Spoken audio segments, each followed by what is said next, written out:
and former President of Nigeria Labour Congress. Sorry for omitting that. Very, very important. Former NLC President. Mr. President, I am extremely grateful for the privilege to allow me to say something. I want to appreciate my brother, distinguished Senator Manu, for this motion, and even more, a lot of our senators, Goje, former Senate President, and all those former senators who have enlightened us about the history of this project.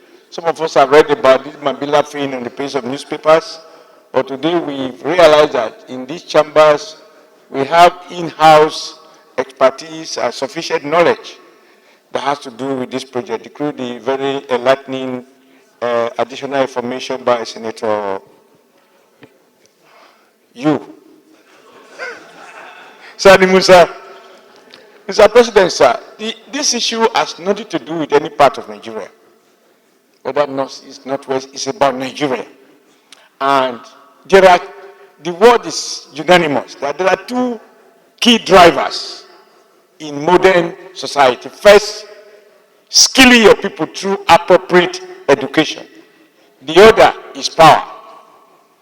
Every time we have had debate in these chambers, we speak to the use of technology. These technologies are power-driven.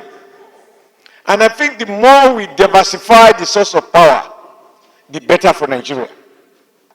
And so for me, I agree with all of those who have said this should be seen as a national challenge.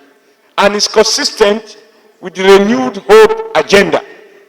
In this context, my understanding of renewed hope is that all of those things that have been abandoned, the hope of Nigeria dashed, President Bola Ahmed Tinubu has promised to renew our hope and to revigorate and revive those things that have been forgotten.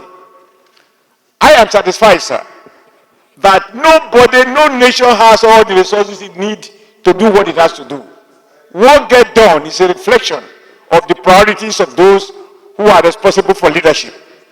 The other thing arising from all the narration, for which I'm extremely grateful, former Senate President, Governor Goje, Sani, and others, is that, Mr. President, I think it is within the competence of the Senate, arising from these experiences, where people who have nothing other than a briefcase, they go into collusion with elements in the Ministry of Justice. They wrap up an agreement which is meant to favor them, even as they show no evidence of competence that they can get the job done.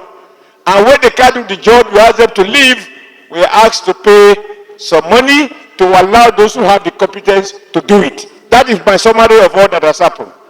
And typically, why I say it is within our power, Mr. President, shall we, on another occasion, enact a law that says a dispute arising from commercial transaction in Nigeria, the arbitration, where necessary, must be on the soil of Nigeria and not in a foreign country.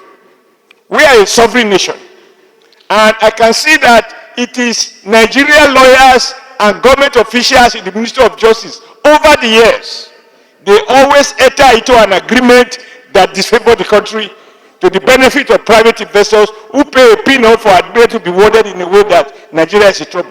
Now our enthusiasm, all the effort has now been delayed and almost compromised by legal issues, as if it's a foreign territory. So I support this motion, and I want all of us to see it as for what it is. It's a huge national asset. There are other secondary benefits arising from bringing this into fruition. We will never have all the money. If there are people who are ready to invest in it, I think we should find the courage to deal with it, and then make a law that arbitration shall be only in Nigeria if it arises from a transaction between Nigeria institution and any corporate citizen, whether it's a Nigerian citizen or a foreign corporate citizen. Mr. President, I thank you for allowing me to say something because I came late, and I'm very anxious to contribute to this because without power, there can be no jobs. I can understand because the job opportunities that will be created probably attract you to that, apart from the fact that power will be provided as a labor chieftain. So I saw